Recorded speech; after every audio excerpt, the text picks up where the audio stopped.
Under the scorching Arizona sun, flags fluttered gently in the arid breeze as an open-air rally unfolded. Attendees sat in neat rows, listening attentively to President Donald Trump as he addressed an audience comprising veterans, military families, and supporters. The event aimed to pay tribute to the sacrifices of America's service members, a sentiment meticulously woven into the agenda with patriotic fervor. Amidst the sea of red, white, and blue, a woman stood out, not by waving a flag or chanting slogans, but by her solemn demeanor. Clad in a faded navy blue dress, she clutched a worn photograph in her hand. 29-year-old Marissa Blake sat near the back, her face pale, eyes sunken with grief, and fingers trembling as she held the picture of her late husband, Sergeant Thomas Blake, who had perished 2 years prior in Afghanistan. As President Trump spoke of honoring fallen heroes and safeguarding military families, a shift occurred within Marissa. It wasn't anger or pride. It was an urgent need for someone, anyone, to hear what had remained unspoken since the funeral. Rising slowly to her feet, she caught the attention of security and drew the gaze of the crowd.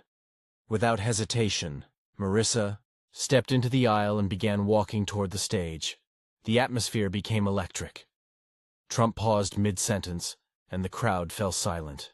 No one knew who she was or her intentions, but her haunting calmness and determined sadness captivated everyone. Breaking protocol, she raised her voice. "Mr. President," she said firmly, "I don't need a folded flag. I need an answer." Gasps echoed, and the rally grew quieter still. Secret Service agents stepped forward, alert and ready, but Trump raised his hand, signaling them to hold. His eyes narrowed slightly as he observed the young woman approaching the stage. "Let her speak," he instructed into the microphone, his voice firm yet respectful. The crowd remained silent, watching as Marissa reached the front of the platform, stopping a few feet below it, still clutching her husband's photograph. Her voice steady, her posture unwavering, she began, "My husband died in Afghanistan. He was promised that his sacrifice would mean something, that our family would be cared for. But 2 years later, I'm barely holding on. I've written letters, knocked on doors, no one listens. I came here today not for politics or attention, but because I can't carry this silence anymore." A murmur rippled through the audience. Some wiped away tears, others stared, weighted by her words. Trump nodded slowly, visibly moved. "What's your name?" he asked. "Marissa Blake," she replied. He motioned to a staffer, and then to the microphone, at the edge of the stage. "Come up. Tell us. Tell the world." Marissa hesitated. She hadn't come for a stage, but something within her recognized this as the only way her story would matter. Stepping up, picture in hand, heart pounding, she looked into the crowd, strangers watching with curiosity and compassion, then turned back toward the president. "My request is simple," she said quietly. "Don't just honor the fallen. Help those they left behind." A profound hush settled once more. This wasn't the speech anyone anticipated, but it was the one everyone needed.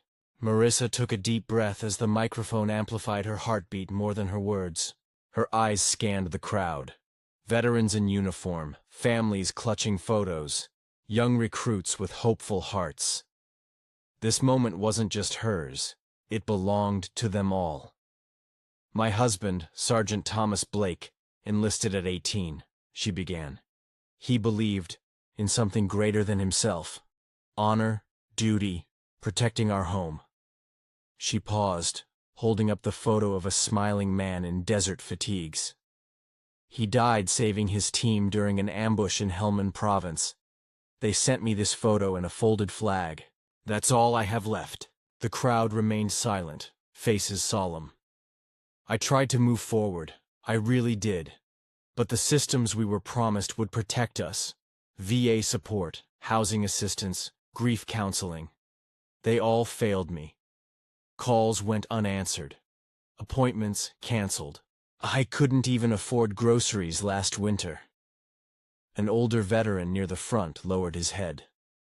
A woman behind him wiped her tears. Marissa's voice grew steadier, her emotion transforming into purpose. I don't want pity. I want reform. I want real support for the families who paid the ultimate price. I want someone to look my son in the eyes when he's older and tell him his dad didn't die for nothing. Her words struck like thunder. Trump's expression was unreadable, but his eyes lingered on the photo in her hand. And that's why I'm here, she concluded. Because if I don't speak now, maybe no one ever will. She stepped back from the microphone, not expecting applause, just hoping someone in power had finally heard her. The crowd didn't cheer or clap, but every soul present knew something powerful had just occurred. President Trump remained still. For a moment, his gaze fixed on Marissa. The crowd waited, holding their breath. No teleprompter, no planned response. Just the raw reality of a widow's plea echoing through the open-air venue. Then he stepped forward slowly, microphone in hand. Marissa, he began, his voice softer than usual. Your courage today says more than any speech I could give. He looked at the crowd, then back to her. We talk a lot about sacrifice. We honor our fallen, and we should. But we don't always see the ones they left behind. We don't hear their pain. We don't feel their struggle. You change that today. Marissa's hands trembled slightly. She hadn't expected validation, just acknowledgement. Trump turned to one of his aides and whispered something. The aide nodded and hurried off stage. Then he addressed the crowd again. I've met with generals, defense officials, and policy advisors. But it's voices like Marissa's that we need to hear more. So, here's what I'm going to do. The silence grew heavier.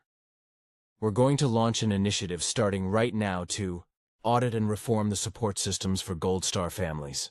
No more unanswered calls, no more broken promises. Gasps broke out across the audience. A few people clapped, others nodded with solemn approval. And Marissa, Trump continued, turning back to her, I want you to be part of it. Help us rebuild what failed you. Help us make sure your son grows up proud of the country his father died for. Marissa's lips parted, stunned. She hadn't come to start something.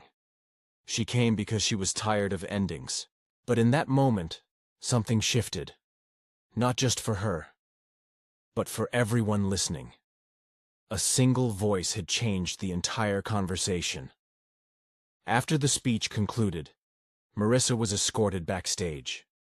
She wasn't in handcuffs or rebuked. Instead, she found herself seated across from top White House advisors and military liaisons. Trump walked in a few minutes later. Let's talk solutions, he said without fanfare. Marissa hesitated, still processing the fact that a single moment of honesty had brought her here. But as she looked around the room at the maps, reports, and data, something ignited within her. She spoke about delayed survivor benefits, about veterans' widows becoming homeless, about how red tape turned grief into a second battle, and the room listened. By the end of the meeting, Trump assigned her a temporary advisory role for a new task force, Project Valor, a program aimed at reforming the support system for military families. Marissa accepted, not for politics, but for every widow still waiting for someone to answer the phone. News of the incident spread rapidly. Widow's bold plea halts Trump's speech, headlines read. President appoints military